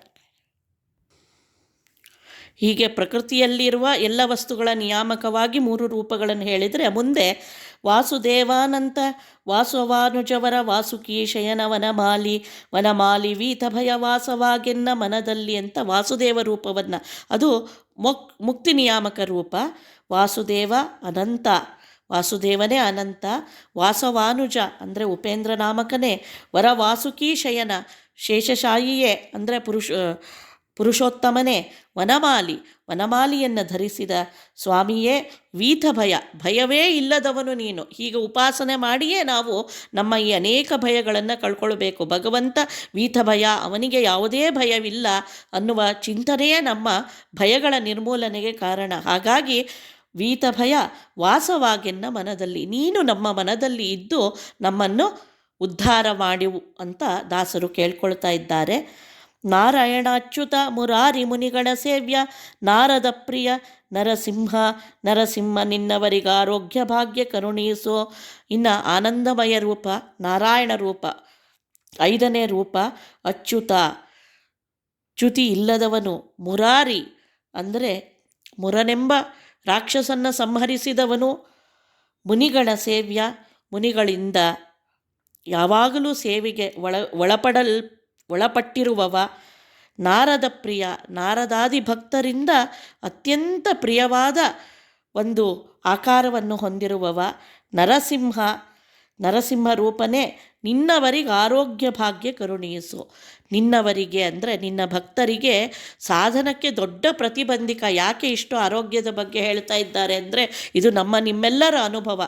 ಒಳ್ಳೆ ಸಾಧನ ಶರೀರ ಬಂದಿದೆ, ಆದರೆ ಅದಕ್ಕೆ ಎಷ್ಟೊಂದು ಬೇರೆ ಬೇರೆ ಪ್ರತಿಬಂಧಕಗಳ ಜೊತೆ ಈ ಸಾಧನ ಶರೀರದಲ್ಲೇ ದೋಷಗಳು ಬಂದಾಗ ಸಾಧನೆ ಅನ್ನೋದು ವಿಪರೀತ ಕುಂಠಿತವಾಗತ್ತೆ. ಆಮೇಲೆ ಅದರಿಂದ ಭಯ ಉಂಟಾಗತ್ತೆ, ಭಯದಿಂದಾಗಿ ಇನ್ನಿಷ್ಟು ಭಗವಂತನ ವಿಸ್ಮೃತಿ ಉಂಟಾಗತ್ತೆ. ಹೀಗೆ ಇದು ಒಂದಕ್ಕೊಂದು ಪೂರಕವಾಗಿ ಹೋಗ್ತಾ ಜನ್ಮವನ್ನು ಸಾಧನೆಯಿಂದ ವಿಮುಖವನ್ನಾಗಿ ಮಾಡುತ್ತೆ. ಹಾಗಾಗಿ ಸಜ್ಜನರಿಗೆ, ಸಾಧಕರಿಗೆ ಆರೋಗ್ಯ ಭಾಗ್ಯವನ್ನು ಕೊಟ್ಟು ಅನುಗ್ರಹ ಮಾಡುವಂಥ ಎಲ್ಲ ಜೀವರ ಪರವಾಗಿ ದಾಸರು ಇಲ್ಲಿ ಕೇಳ್ಕೊಳ್ತಾ ಇದ್ದಾರೆ. ಮೃತ್ಯುಂಜಯಾರಾಧ್ಯ ಮೃತ್ಯುವೇ ಮೃಕಂಡಾತ್ಮಜ ಪ್ರಿಯ ಗವಿಗೇಯ, ಕವಿಗೇಯ ಭಕ್ತರಪ ಮೃತ್ಯು ಪರಿಹರಿಸಿ ಸಲಹಯ್ಯ. ಇನ್ನು ರೋಗದ ಜೊತೆ ಇನ್ನೊಂದು ಭಯ ಅಂದರೆ ಎಲ್ಲರಿಗೂ ಇರೋದು ಸಾವಿನದ್ದೇ ಭಯ. ಅದನ್ನು ಗೆದ್ದವನು ಮೃತ್ಯುಂಜಯ. ಯಾರು ಅಂದರೆ ರುದ್ರದೇವರು. ಅವರಿಂದನೂ ಆರಾಧಿಸಲ್ಪಡುವವನೇ ಮೃತ್ಯುವೇ. ನರಸಿಂಹದೇವರಿಗೆ ಮೃತ್ಯುರ್ ನಮಾಮ್ಯಹಂ ಅಂತಲೇ ಹೇಳೋದು. ಮೃತ್ಯು ಅಂದರೆ ರುದ್ರದೇವರು, ಅವರಿಗೂ ಮೃತ್ಯು ಯಾರು, ಅವರನ್ನೂ ನಾಶ ಮಾಡುವ, ಲಯ ಮಾಡುವಂತಹ ನರಸಿಂಹ ರೂಪನೇ. ಮೃಕಂಡಾತ್ಮಜ ಪ್ರಿಯ ಅಂದರೆ ಮೃಕಂಡುವಿನ ಮಗನಾದ ಮಾರ್ಕಾಂಡೇಯ ಋಷಿಗಳ ಪ್ರಿಯ. ಕವಿಗೇಯ, ಜ್ಞಾನಿಗಳಿಂದ ಸ್ತೋತ್ರ ಮಾಡಲ್ಪಡುವವನೇ. ಭಕ್ತರ ಅಪಮೃತ್ಯು ಪರಿಹರಿಸಿ ಸಲಹಯ್ಯ. ರೋಗಗಳು ಹೇಗೆ ಪ್ರತಿಬಂಧಕವೋ, ಅಪಮೃತ್ಯುವೂ ಹಾಗೆ. ದೊಡ್ಡ ದೋಷ, ದೊಡ್ಡ ಸಾಧನ ಶರೀರದಲ್ಲಿ, ದೊಡ್ಡ ಅಧಿಷ್ಠಾನದಲ್ಲಿ ಹುಟ್ಟಿ ಅಪಮೃತ್ಯು ಉಂಟಾದರೆ ಸಾಧನಕ್ಕೆ ಅದು ಬಹಳ ದೋಷವಾಗಿ ಪರಿಣಾಮ ಆಗತ್ತೆ. ಹಾಗಾಗಿ ಅನೇಕ ರೀತಿಯಲ್ಲಿ ಅಪಮೃತ್ಯು ಉಂಟಾಗ್ತಾ ಇರುತ್ತೆ ಜೀವರಿಗೆ ಅಂತ ಹೇಳ್ತಾರೆ ದಾಸರೇ. ಆ ಎಲ್ಲ ಅಂತಹ ನಮಗೆ ಅದು ಗಮನಕ್ಕೆ ಬರದೇ ಇದ್ದಷ್ಟು ಬಾರಿ ಅಪಮೃತ್ಯುಗಳು ಉಂಟಾಗ್ತಾ ಇದ್ದರೂ ಕೂಡ ನರಸಿಂಹ ರೂಪದಲ್ಲಿ ನಿಂತು ಭಗವಂತ ಜೀವರಿಗೆ ಬರೋ ಅನೇಕ ಮೃತ್ಯುಗಳನ್ನು, ಅಪಮೃತ್ಯುವನ್ನು ಪರಿಹಾರ ಮಾಡ್ತಾನೇ ಇರ್ತಾನೆ. ಹಾಗೆ ಮಾಡುವವನಿಗೆ ಅದನ್ನು ಮಾಡಪ್ಪ ಅನ್ನೋ ನಮ್ಮ ಪ್ರಾರ್ಥನೆ ಅಷ್ಟೆ. ಇಂದಿರಾ ರಮಣ ಗೋವಿಂದ ಕೇಶವ ಭಕ್ತ ಬಂಧು ನೀನೆಂದು ಮೊರೆಹೊಕ್ಕೆ ಕಾರುಣ್ಯ ಸಿಂಧು ನೀನೆನಗೆ ದಯವಾಗೋ. ಇಂದಿರಾ ರಮಣ, ಇಂದಿರೆಯ ಒಡೆಯ, ಗೋವಿಂದ, ಇಡೀ ವೇದ ವೃಂದವಿಂದ ಪ್ರಾರ್ಥನೆಗೆ ಒಳಪಡುವವನೇ. ಕೇಶವ, ಬ್ರಹ್ಮರುದ್ರಾದಿಗಳ ಒಡೆಯನೇ. ಭಕ್ತಬಂಧು, ಭಕ್ತರ ಬಂಧುವೇ ಅಂದರೆ ಸುಹೃತ್ ರೂಪನಾಗಿ ಇರುವವನೇ. ನೀನೆಂದು ಮೊರೆಹೊಕ್ಕೆ, ಇಷ್ಟೆಲ್ಲ ವಿಶೇಷಗಳು ನಿನ್ನಲ್ಲಿ ಇದೆ ಅಂತಲೇ ನಾನು ನಿನ್ನನ್ನು ಪ್ರಾರ್ಥನೆ ಮಾಡ್ತಿದ್ದೀನಪ್ಪ. ಕಾರುಣ್ಯ ಸಿಂಧು ನೀ ನನಗೆ ದಯವಾಗು. ಹಾಗಾಗಿ ಇಷ್ಟೆಲ್ಲ ಗುಣಗಳಿದ್ದರೂ ನಿನ್ನಲ್ಲಿ ಕರುಣೆಯನ್ನೋ, ಅಪಾರವಾದ ಕರುಣೆಯನ್ನೋ ಒಂದು ಗುಣವೂ ಇದೆ. ಅಂತಹ ಕರುಣೆಯ ಕಡಲಾದ ನೀನು ನಮ್ಮ ಮೇಲೂ ನಿನ್ನ ದಯೆಯನ್ನು ತೋರು. ವಾಸುದೇವನ ಬಿಟ್ಟು ಲೇಸು ಹಾರೈಸಿಕೊಂಡೇಸು, ಏನು ದೈವಗಳ ಭಜಿಸಲು ಬರಿದೆ ಆಯಾಸವಿಲ್ಲ ಸುಖವಿಲ್ಲ. ಹೀಗೆ ವಾಸುದೇವನನ್ನೇ ಬಿಟ್ಟು ಅಂದರೆ ಭಗವಂತನ ಚಿಂತನೆಯನ್ನೇ ಬಿಟ್ಟು ಲೇಸು ಹಾರೈಸಿಕೊಂಡೇನು ದೈವಗಳ ಭಜಿಸಲು. ಈ ಕ್ಷಣಕ್ಕೆ ನಮಗೆ ಯಾವುದೋ ಒಂದು ಪ್ರತಿಬಂಧಕವಿದೆ, ಅದು ಪರಿಹಾರ ಆಗಿಬಿಟ್ರೆ ಸಾಕು ಅಂತ ಹೇಳಿಬಿಟ್ಟು ಯಾವುದೋ ದೈವಗಳ ಮೊರೆಹೊಕ್ಕಿ ಅವರನ್ನು ಭಜಿಸಿಬಿಟ್ರೆ ಬರಿದೇ ಆಯಾಸವಲ್ಲದೆ ಸುಖವಿಲ್ಲ. ಇದು ನಾವು ಒಂದು ದೊಡ್ಡ ದೋಷ ದೇಹದಲ್ಲಿ ಇದ್ದಾಗ ಬರೀ ಮೇಲೆ ಒಂದು ಉಪಚಾರ ಮಾಡಿ ಒಳಗೆ ರೋಗವನ್ನು ಬೆಳೆಯಗೊಟ್ಟಂತೆ ಆಗ್ತದೆ ಅಲ್ವಾ. ಬರೀ ಸಿಂಪ್ಟಮ್ಸಿಗೆ ಟ್ರೀಟ್ಮೆಂಟ್ ಮಾಡಿದ ರೋಗ ಹೇಗೆ ಮತ್ತೆ ದೊಡ್ಡ ರೂಪದಲ್ಲಿ ಮರುಕಳಿಸುತ್ತೋ ದೇಹದಲ್ಲಿ, ಹಾಗೆ ಅನ್ಯ ದೇವತೆಗಳ ಉಪಾಸನೆ, ಯಾವ್ಯಾವುದೋ ದೈವಗಳನ್ನು ಭಜಿಸಿ ಈ ಕ್ಷಣಕ್ಕೆ ನನಗೆ ಈ ದುಃಖ ಪರಿಹಾರ ಆಯಿತು, ಈ ತೊಂದರೆ ಪರಿಹಾರ ಆಯಿತು ಅಂತ ಭ್ರಮಿಸೋದು, ಸಂಭ್ರಮ ಪಡೋದು ಹೇಗೆ ಅಂದರೆ ಅದೊಂದು ದೊಡ್ಡ ಮೋಸ. ಅದರಿಂದ ಬರಿದೇ ಆಯಾಸ ಹೊರತು ಸುಖ ಸಿಗೋದಿಲ್ಲ, ಇನ್ನಿಷ್ಟು ದುಃಖಕ್ಕೆ ಅದು ಕಾರಣ ಆಗತ್ತೆ. ಹಾಗಾಗಿ ಭಗವಂತನಲ್ಲೇ ನಾವು ಶರಣ ಹೊಂದಬೇಕು ಅಂತ ದಾಸರು ಹೇಳ್ತಾ ಇದ್ದಾರೆ. ನೋಕನೀಯನೆ ನಿನ್ನ ಶ್ರೀಕಮಲಜಾದಿಗಳು ಏಕದೇಶವನು ಅರಿಯರೋ, ಅರಿಯದ ಮಹಿಮೆಗಳು ಈ ಕುಮತಿ ಜನರು ತಿಳಿವೋರೆ. ನೋಕನೀಯನೆ ನಿನ್ನ, ನೋಕನೀಯ ಅಂದ್ರೇನು? ನಿನಗಿಂತ ನೀನು ಯಾರಿಗೂ ಕನೀಯನಲ್ಲ, ಅಂದರೆ ಅತ್ಯಂತ ಯಾರಿಗಿಂತಲೂ ಚಿಕ್ಕವನಲ್ಲ ನೀನು, ಅಂದರೆ ಸರ್ವಶ್ರೇಷ್ಠನೇ. ನಿನ್ನನ್ನು ಶ್ರೀಕಮಲ ಅಜಾದಿಗಳು, ಲಕ್ಷ್ಮೀದೇವಿಯು ಮತ್ತು ಬ್ರಹ್ಮಾದಿಗಳು ಏಕದೇಶವನ್ನು ಅರಿಯರೋ. ಲಕ್ಷ್ಮೀದೇವಿಯು ಅವನ ಉಗುರ ತುದಿಯ ಒಂದು ಭಾಗದ ಒಂದು ಚಿಂತನೆಯಲ್ಲೇ ಇನ್ನೂ ಮುಗಿಸಿಲ್ಲಂತೆ. ಭಗವಂತನ ಪಾದದ ನಖದ ಒಂದು ತುದಿಯ ಚಿಂತನೆಯೇ ಲಕ್ಷ್ಮೀದೇವಿದು ಗುಣಾನುಸಂಧಾನ ಇನ್ನೂ ಮುಗಿದಿಲ್ವಂತೆ. ಅಂದರೆ ಏಕದೇಶವನ್ನು ಪೂರ್ತಿಯಾಗಿ ನಿನ್ನನ್ನು ತಿಳಿದವರು ಯಾರೂ ಇಲ್ಲ ಸ್ವಾಮಿ, ಎಲ್ಲರೂ ಅವರವರ ಯೋಗ್ಯತೆಗೆ ತಕ್ಕಂತೆ ನಿನ್ನ ಗುಣಗಳನ್ನು ಅನುಸಂಧಾನ ಮಾಡಬಲ್ಲರೆ ಹೊರತು ಪೂರ್ಣವಾಗಿ ನಿನ್ನನ್ನು ತಿಳಿಯೋರು ಅನ್ನೋರು ಯಾರ್ಯಾರೂ ಇಲ್ಲ. ಇನ್ನು ಅರಿಯದ ಆ ಮಹಾಮಹಿಮೆಗಳು ಈ ಕುಮತಿ ಜನರು ತಿಳಿಯುವವರೇ. ಇನ್ನು ನಮ್ಮಂಥ ಅಲ್ಪಮತಿಗಳು ನಿನ್ನ ಮಹಿಮೆಗಳನ್ನು ತಿಳಿಯೋಕ್ಕೆ ಸಾಧ್ಯ ಇದೆಯಾ ಸ್ವಾಮಿ? ಎಂದೆಂದಿಗೂ ಸಾಧ್ಯ ಇಲ್ಲ. ನಿನ್ನ ಮರೆತರೂ ನೀನೆನ್ನ ಮರೆಯದಲೆ ಸಾನುರಾಗದಿ ಸಲಹೂವಿ ಸರ್ವಜ್ಞ ಏನೆಂಬೆ ನಿನ್ನ ಕರುಣಕ್ಕೆ. ಹೀಗಿರಬೇಕಾದ್ರೆ ಅನೇಕ ದೋಷಗಳಿಂದ ನಾನು ನಿನ್ನನ್ನು ಮರಿತಾ ಇರ್ತೀನಿ ಸ್ವಾಮಿ, ಆದರೂ ಕೂಡ ನೀ ಮರಿದೇ ನಮ್ಮನ್ನು ರಕ್ಷಣೆ ಮಾಡ್ತಾ ಇದ್ದೀಯ. ಅರಿಯದಿದ್ದರೂ ಎಮ್ಮಳಿದ್ ಅನವರತ ವಿಷಯಗಳೆಂಬ ಅಂತ ಹೇಳಿದ ಹಾಗೆ ದಾಸರೇ ಎಲ್ಲ ಕ್ಷಣದಲ್ಲೂ ಅವನಿಗೆ ನಮ್ಮ ಬಗ್ಗೆ ಅರಿವು ಇದ್ದೇ ಇದೆ, ಅವನು ನಮ್ಮನ್ನು ರಕ್ಷಣೆ ಮಾಡ್ತಾನೇ ಇದ್ದಾನೆ. ಅದಕ್ಕೆ ನೀನು ಸರ್ವಜ್ಞ, ನಿನ್ನ ಕಾರುಣ್ಯಕ್ಕೆ ನಾನು ಏನು ತಾನೇ ಹೇಳಲಿಕ್ಕೆ ಸಾಧ್ಯ ಅಂತ ಕೇಳ್ತಾರೆ ದಾಸರು. ಜೀವನಾಮಕನಾಗಿ ಜೀವರೊಳು ನೀ ನಿಂತು ಜೀವಕೃತ ಕರ್ಮ ನೀ ಮಾಡಿಸಿ ಜೀವರಿಗೆ ಕೊಡುವೆ ಸುಖ ದುಃಖ. ಜೀವನಾಮಕನಾಗಿ ಜೀವದಲ್ಲಿರ್ತೀಯ, ಜೀವಕೃತ ಕರ್ಮವ ನೀ ಮಾಡಿ, ಅಂದರೆ ಜೀವನಿಂದ ಆಗಬೇಕಾದ ಕರ್ಮಗಳು ಏನಿದೆ ಅದನ್ನು ನೀನೇ ಮಾಡಿ ಅವನಿಂದ ಮಾಡಿಸಿ ಆ ಜೀವರಿಗೆ ಅದಕ್ಕೆ ಯೋಗ್ಯವಾದ ಸುಖ ದುಃಖವನ್ನು ನೀನು ಕೊಡ್ತೀಯ. ಸತ್ಯ ಸಂಕಲ್ಪ ತ್ವಚ್ಚಿತ್ತಾನುಸಾರ ಮಚ್ಚಿತ್ತ ವರ್ತಿಸಲಿ ಸರ್ವತ್ರ ಸರ್ವದಾ ಭಕ್ತಿ ಇರಲೆನಗೆ ಅನುಗಾಲ. ಹೀಗೆ ಸತ್ಯ ಸಂಕಲ್ಪ ನೀನು ಏನು ಬಯಸ್ತೀಯೋ ನಿನ್ನ ಚಿತ್ತದಂತೆ ನನ್ನ ಮನಸ್ಸು ಕೂಡ ವರ್ತನೆ ಮಾಡಲಿ, ಹಾಗಾಗಿ ನಿನ್ನಲ್ಲಿ ಭಕ್ತಿಯೂ ಕೂಡ ಅನವರತ ನನಗೆ ಇರಲಿ ಅಂತ ಕೇಳ್ಕೊಳ್ತಾರೆ. ನರಕ ಸ್ವರ್ಗಗಳೆರಡು ಇರುತಿಹವು ಇಲ್ಲೇ ವಿಸ್ಮರಣೆಯೇ ನರಕ ಸ್ಮೃತಿ ಸ್ವರ್ಗವಿರೆ ಬಾಹ್ಯ ನರಕ ಭಯ ಕಂಜೆ ಎಂದೆಂದು. ನರಕ ಸ್ವರ್ಗ ಅನ್ನೋದು ಎಲ್ಲೋ ಇದೆ ಅನ್ನೋ ಚಿಂತನೆ ಬೇಡ. ಎಷ್ಟು ಕಾಲ ನಮಗೆ ಭಗವಂತನ ಸ್ಮರಣೆ ಇರುತ್ತೋ ಅದೇ ಸ್ವರ್ಗ. ಯಾವಾಗ ಭಗವಂತನನ್ನು ಮರೆತೇವೋ ಆ ಕ್ಷಣವೇ ನರಕಕ್ಕೆ ಸದೃಶ. ಹೀಗಿರುವಾಗ ನರಕ ಭಯಕ್ಕಂಜಿ, ಯಾವುದೋ ನರಕದ ಭಯಕ್ಕಂಜಿ ನಾವು ಮಾಡೋದೇನಿದೆ ಅಂತ ದಾಸರು ಕೇಳ್ತಾರೆ. ಪ್ರಾಣಭಯ ಬಂದಾಗ ಕಾಣದಲೆ ಹಲುಬಿದರು ಪ್ರಾಣಮಯನಾದ ಪ್ರದ್ಯುಮ್ನ ಮೋಜಗತ್ರಾಣನಾಗಿನ್ನು ಸಲಹೂವ. ಇಡೀ ಜೀವನ ಅವನ ವಿಸ್ಮೃತಿಯಲ್ಲೇ ಕಳೆದರೂ ಕೂಡ ಪ್ರಾಣ ಭಯ ಬಂದಾಗ, ಪ್ರಾಣೋತ್ಕ್ರಮಣ ಕಾಲದಲ್ಲಿ ಭಗವಂತನನ್ನು ಕಾಣದೆ ಯಾರೂ ಗತಿಯಿಲ್ಲ ಅಂತ ಹಲುಬಿದರೂ ಕೂಡ ಪ್ರಾಣಮಯನಾದ ಆ ಪ್ರಾಣಮಯನ ರೂಪನಾಗಿ ನಿಂತು ನಮ್ಮಲ್ಲಿ ಕ್ರಿಯೆಗಳನ್ನು ಮಾಡಿಸುವ ಪ್ರದ್ಯುಮ್ನ ರೂಪಿ ಭಗವಂತ ಮೂಜಗತ್ರಾಣನಾಗಿನ್ನು ಸಲಹುವ, ಇಡೀ ಮೂಜಗತ್ತಿಗೂ ತ್ರಾಣ ಕೊಡುವವನಾಗಿ ಆ ಕಾಲದಲ್ಲೂ ಕೂಡ ನಮ್ಮನ್ನು ರಕ್ಷಣೆ ಮಾಡ್ತಾನೆ. ವಾಮನ ತ್ರಿವಿಕ್ರಮ ನಿರಾಮಯ ನಿರಾಧಾರ ರಾಮರಾಜೀವ ದಳನೇತ್ರ ಮಮಕುಲ ಸ್ವಾಮಿ ನೀ ನೆಮಗೆ ದಯವಾಗೋ. ಹೀಗೆ ಭಗವಂತನ ರೂಪಗಳ ಅನುಸಂಧಾನ ಮುಂದುವರಿಸ್ತಾರೆ. ವಾಮನ, ತ್ರಿವಿಕ್ರಮ, ನಿರಾಮಯ, ಯಾವುದೇ ರೋಗಾದಿಗಳ ಒಂದು ಪ್ರತಿಬಂಧಕ ಇಲ್ಲದವನೇ, ನಿರಾಧಾರ, ಯಾವುದನ್ನೇ ಆಧಾರವಾಗಿ ಹೊಂದದವನೇ, ರಾಮನಾಮಕನೇ, ರಾಜೀವ ದಳ ನೇತ್ರ, ಕಮಲದ ದಳದಂತಹ ಕಣ್ಣುಗಳುಳ್ಳವನೇ, ಮಮಕುಲ ಸ್ವಾಮಿ, ನನ್ನ ಒಡೆಯ, ನೀ ನಮಗೆ ದಯವಾಗೋ, ನೀನು ನಮ್ಮನ್ನು ರಕ್ಷಣೆ ಮಾಡು. ಶೋಕನಾಶನ ವಿಗತ ಶೋಕ ನೀನೆಂದರಿದು ನಾ ಕರ ಮುಗಿವೆ ಕರುಣಾಳು ಕರುಣಾಳು ಭಕುತರ ಶೋಕಗಳ ಕಳೆದು ಸುಖವೀಯೋ. ಎಷ್ಟು ಪ್ರಾರ್ಥನೆ ಮಾಡಿದರೂ ದಾಸರಿಗೆ ಸಾಕಾಗೋದಿಲ್ಲ. ಶೋಕನಾಶನ ವಿಗತ ಶೋಕ ಅಂತಲೇ ಭಗವಂತನನ್ನು ನಾವು ಚಿಂತನೆ ಮಾಡಿದರೆ ಸಾಕು, ನಮ್ಮಲ್ಲಿರೋ ಶೋಕಗಳೂ ಕೂಡ ನಮ್ಮನ್ನು ಬಿಟ್ಟು ಓಡಿ ಹೋಗ್ತಾವೆ. ನೀನು ಈ ರೀತಿ ಶೋಕನಾಶನನಾದ್ದರಿಂದಲೇ ನಾನು ನಿನಗೆ ಕೈ ಮುಗಿದು ಕೇಳ್ಕೊಳ್ತೇನೆ ಸ್ವಾಮಿ, ಭಕ್ತರ ಶೋಕಗಳನ್ನು ಪರಿಹಾರ ಮಾಡಿ ಅವರಿಗೆ ಆನಂದವನ್ನು ಕೊಡು. ಆನಂದನಂದ ವಿಜ್ಞಾನಮಯ ವಿವಿಧ ಸನ್ಮಾನದ ಪ್ರವರ ಸಮವರ್ತಿ ಸುಮನ ಸತ್ರಾಣ ನೀ ನಮಗೆ ದಯವಾಗೋ. ಆನಂದನ ಕಂದನೆ ಅಂದರೆ ಆನಂದದ ಕಂದ ನೀನು, ಅಂದರೆ ಆನಂದದಿಂದನೇ ತುಂಬಿರುವವನೇ, ವಿಜ್ಞಾನಮಯ ರೂಪನೇ, ನಾಮಕನಾಗಿರುವವನೇ, ವಿವಿಧ ಸನ್ಮಾನದ ಪ್ರವರ ಸಮವರ್ತಿ, ವಿವಿಧ ರೀತಿಯ ಒಂದು ಸನ್ಮಾನಗಳ ಪ್ರವರದ ಸಮವರ್ತಿ ಅಂದರೆ ಅನೇಕ ರೀತಿಯ ಬಿರುದುಗಳ ಒಂದು ಆಶ್ರಯ ನೀನು.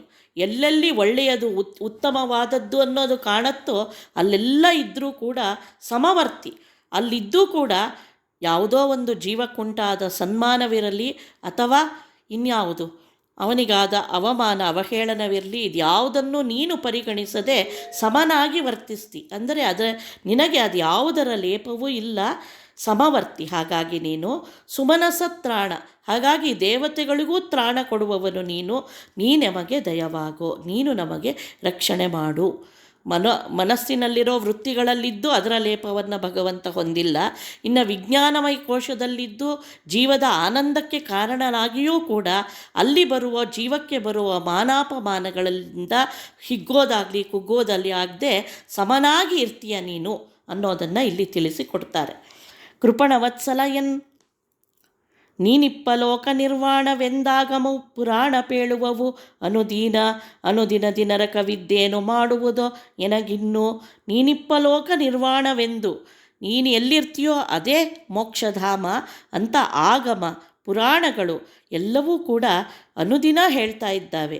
ಹೀಗಿದ್ದಾಗ ನರಕವಿದ್ದೇನು ಮಾಡುವುದು ಎನಗಿನ್ನು, ನರಕದಲ್ಲಿದ್ದರೂ ಕೂಡ ನನಗೆ ಯಾಕೆ ಭಯ? ಯಾಕೆ ಅಂದರೆ ನರಕನಲ್ಲಿ ಭಗವತ್ ರೂಪ ಇಲ್ಲವೇ?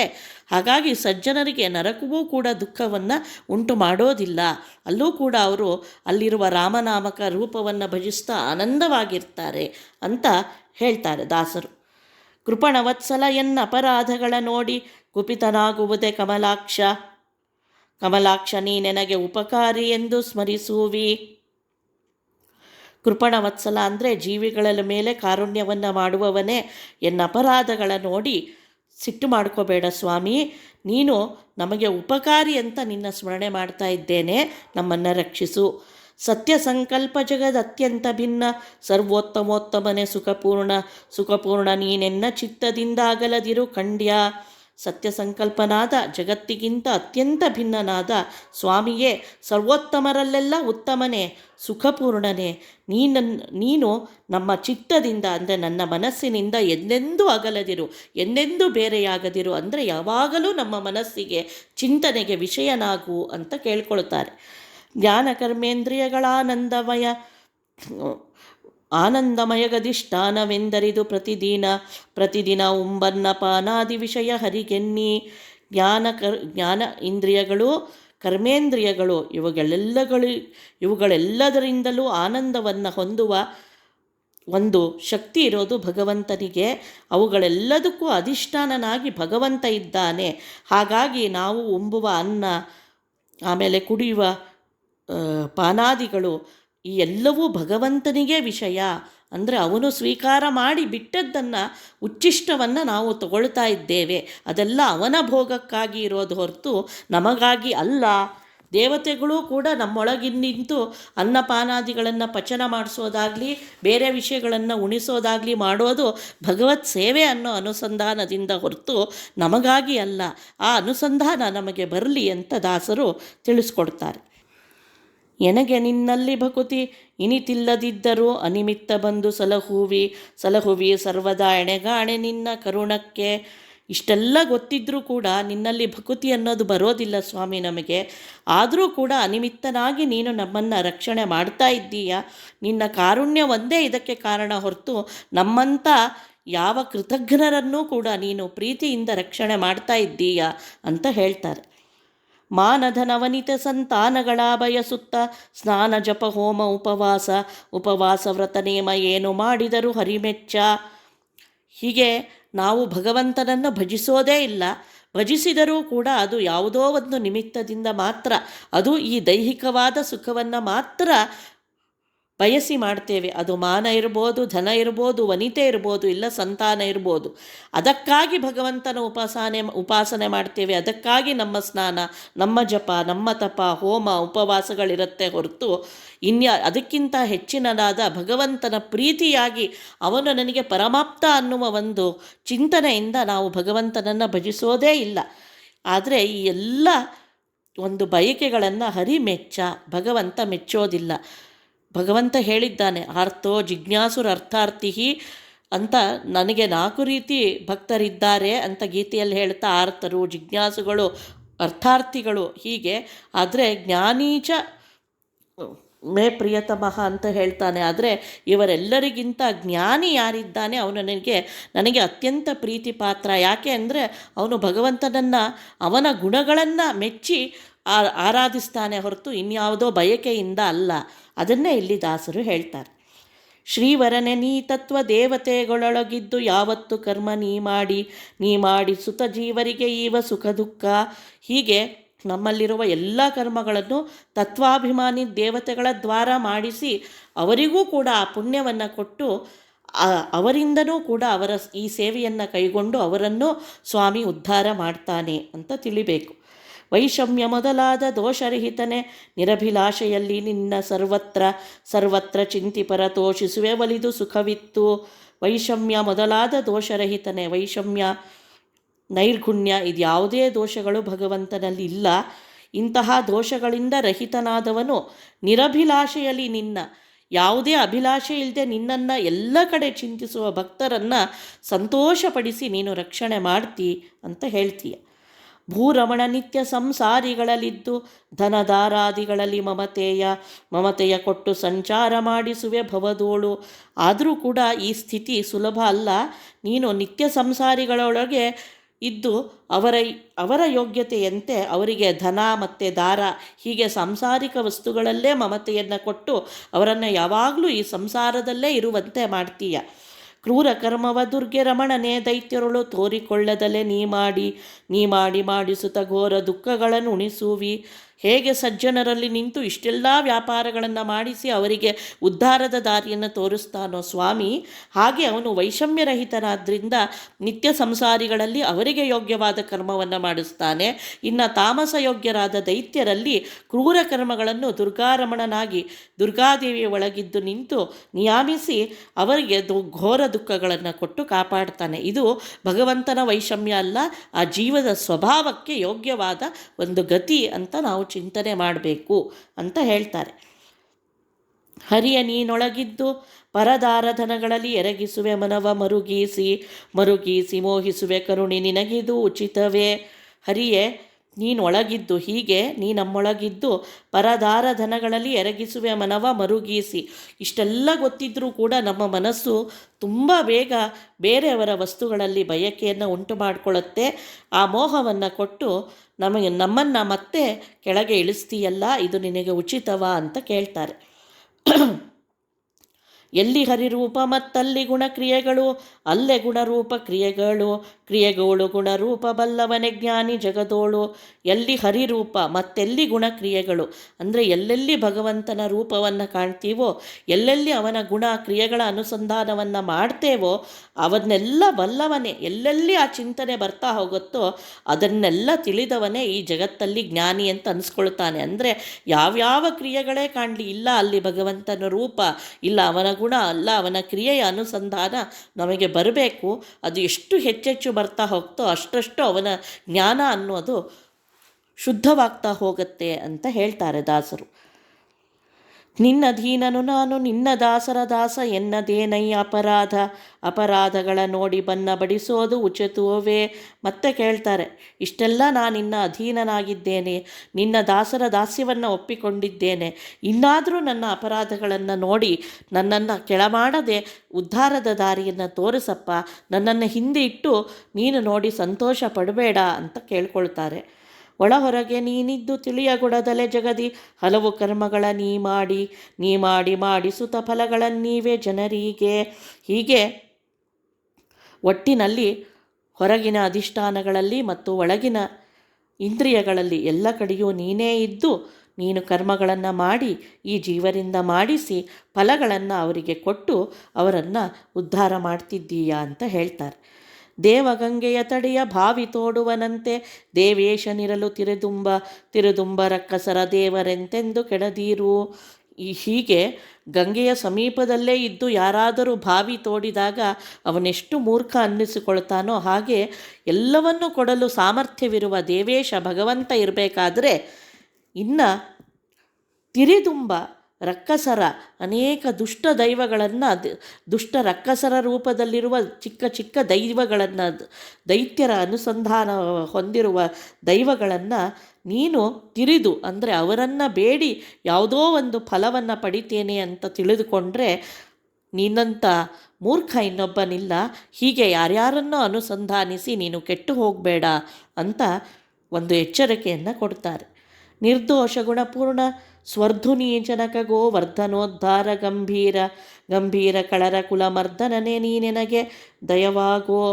ನಿರ್ದೋಷ ದೋಷರಹಿತ ಗುಣಪೂರ್ಣ ಗುಣಗಳ ಕಡಲು ಸ್ವರ್ಧುನಿ ಅಂದರೆ ಸ್ವರ್ಗದಲ್ಲಿ ಹುಟ್ಟಿರುವಂತಹ ಗಂಗೆಯ ಜನಕ, ಗೋವರ್ಧನೋದ್ಧಾರ ಗೋವರ್ಧನವನ್ನು ಎತ್ತಿ ಎಲ್ಲರನ್ನೂ ಉದ್ಧರಿಸಿದವನೇ, ಗಂಭೀರನೇ ಅಂದರೆ ಉತ್ತಮವಾದ ಸ್ವರೂಪವುಳ್ಳವನೇ, ಖಳರ ಕುಲಮರ್ದನನೇ ದುಷ್ಟಕುಲ ಸಂಹಾರನೇ, ನೀನು ನಮಗೆ ದಯವಾಗು.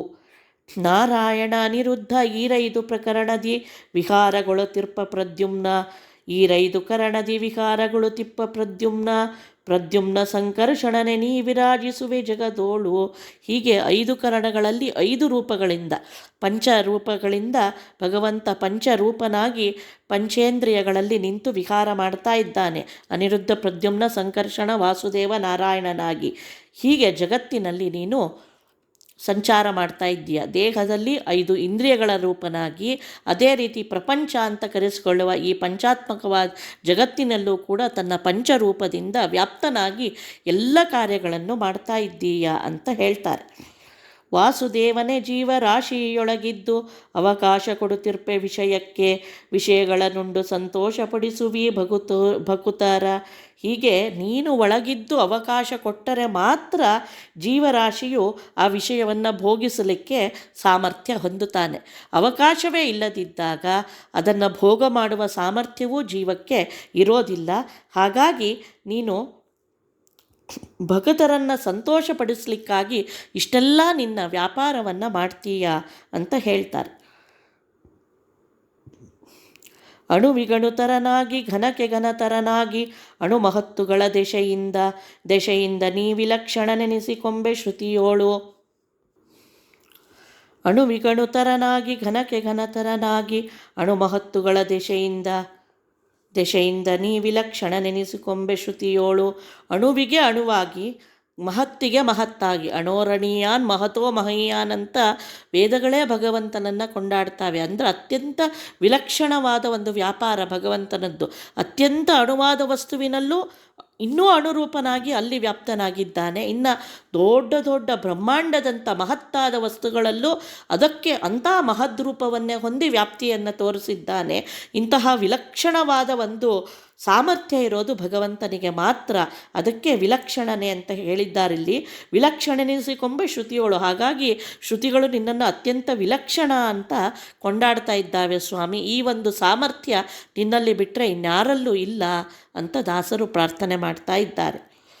ವಿಹಿತ ಕರ್ಮಗಳಿಂದ ಅಹಿಕ ಪಾರತ್ರಿಕಗಳ ಅಹವು ಜೀವರಿಗೆ ಸರ್ವತ್ರ ಸಜ್ಜನರ ಸಹವಾಸವೆಂತು ದೊರೆಯುವುದೋ. ವಿಹಿತ ಕರ್ಮಗಳಿಂದ ಐಕ ಪಾರತ್ರಿಕಗಳಿಹವು ಜೀವರಿಗೆ. ಅಂದರೆ ಯಾವಾಗಲೂ ವಿಹಿತವಾದ ಕರ್ಮಗಳನ್ನೇ ಮಾಡಿದ್ದಾಗ ಇಹದಲ್ಲೂ ಸುಖ ಪರದಲ್ಲೂ ಸುಖ ಅನ್ನೋದು ಜೀವರಿಗೆ ಉಂಟಾಗತ್ತೆ. ಹೀಗೆ ಮಾಡೋದ್ರಿಂದನೇ ಸರ್ವತ್ರ ಸಜ್ಜನರ ಸಹವಾಸವೆಂತು ದೊರೆಯುವುದು. ಇಂತಹ ಸಜ್ಜನರ ಸಹವಾಸ ನಮಗೆ ಯಾವಾಗ ದೊರಕತ್ತಪ್ಪ ಅಂತ ಕೇಳ್ತಾರೆ. ಅಂದರೆ ಮಹತ್ ಸೇವಾ ಜ್ಞಾನ ಮಾಹುರ್ ವಿಮುಕ್ತಯೇ ಅಂತಲೇ ಭಾಗವತ ಸಾರೋದ್ಧಾರ ಹೇಳುತ್ತೆ. ಹಾಗಾಗಿ ಸಜ್ಜನರ ಸಹವಾಸ ಒಂದೇ ನಮ್ಮನ್ನು ಉದ್ಧಾರ ಮಾಡುವ ಒಂದು ಸರಿಯಾದ ದಾರಿ. ಅಂತಹವರ ಸಹವಾಸದಲ್ಲಿದ್ದಾಗ ನಮಗೆ ತಿಳಿಯದಂತೆ ನಮ್ಮಲ್ಲಿ ಒಂದು ಬದಲಾವಣೆ ಅನ್ನೋದು ಉಂಟಾಗತ್ತೆ. ಹಾಗಾಗಿ ಅಂಥ ಸಜ್ಜನರು ಯಾರು ಅಂತ ಹೇಗೆ ತಿಳಿಬೇಕು? ಯಾರು ವಿಹಿತ ಕರ್ಮಗಳಲ್ಲಿ ಆಸಕ್ತರಾಗಿರ್ತಾರೋ, ಯಾರು ಎಲ್ಲವನ್ನೂ ಭಗವತ್ ಸೇವಾರೂಪವಾಗಿ ಭಗವಂತನ ವಿಷಯದಲ್ಲಿ ಆಸಕ್ತರಾಗಿ ಕರ್ಮಗಳನ್ನು ನಡೆಸ್ತಾ ಇರ್ತಾರೋ ಅಂಥ ಮಹಾತ್ಮರ ಸಹವಾಸ ನಮಗೆ ಯಾವಾಗ ದೊರೆಯಕತ್ತಪ್ಪ ಅಂತ ದಾಸರು ಕೇಳ್ತಾ ಇದ್ದಾರೆ. ಎನ್ನಪ್ಪ ಎನ್ನಮ್ಮ ಎನ್ನಯ್ಯ ಎನ್ನಣ್ಣ ಎನ್ನರಸ ಎನ್ನ ಕುಲದೈವ ಕುಲದೈವ ಇಹ ಪರದಿ ಎನ್ನ ಬಿಟ್ಟಗಲದೇ ಇರು ಖಂಡ್ಯ. ಮತ್ತೆ ಹೇಳ್ತಾರೆ, ನೀನೇ ನನ್ನ ತಂದೆ, ನೀನೇ ನನ್ನ ತಾಯಿ, ನನ್ನ ಅಣ್ಣ, ನನ್ನ ಒಡೆಯ, ನನ್ನ ಕುಲದೈವ, ಹೀಗೆ ಎಲ್ಲವೂ ನೀನೇ ಸ್ವಾಮಿ ನನಗೆ. ಹೀಗಾಗಿ ಇಹಪರದಿ ನನ್ನನ್ನು ಬಿಟ್ಟು ಎಂದೆಂದಿಗೂ ಇರಬೇಡ. ಅಂದರೆ ಎಂದೂ ಬಿಟ್ಟಿರಲ್ಲ ಭಗವಂತ, ಸಾಧ್ಯವೇ ಇಲ್ಲ. ಆದರೆ ಅವನು ಯಾವಾಗಲೂ ನಮ್ಮ ಜೊತೆ ಇದ್ದಾನೆ ಅನ್ನುವ ಅನುಸಂಧಾನವನ್ನು ನಮಗವನು ಕೊಡಲಿ ಅಂತ ಪ್ರಾರ್ಥನೆ ಎಂಬುವಲ್ಲಿಗೆ ಈ ಸಂಚಿಕೆಯನ್ನು ಇಲ್ಲಿ ದೇವರಿಗೆ ಸಮರ್ಪಣೆ ಮಾಡೋಣ. ಶ್ರೀಕೃಷ್ಣಾರ್ಪಣಮಸ್ತು.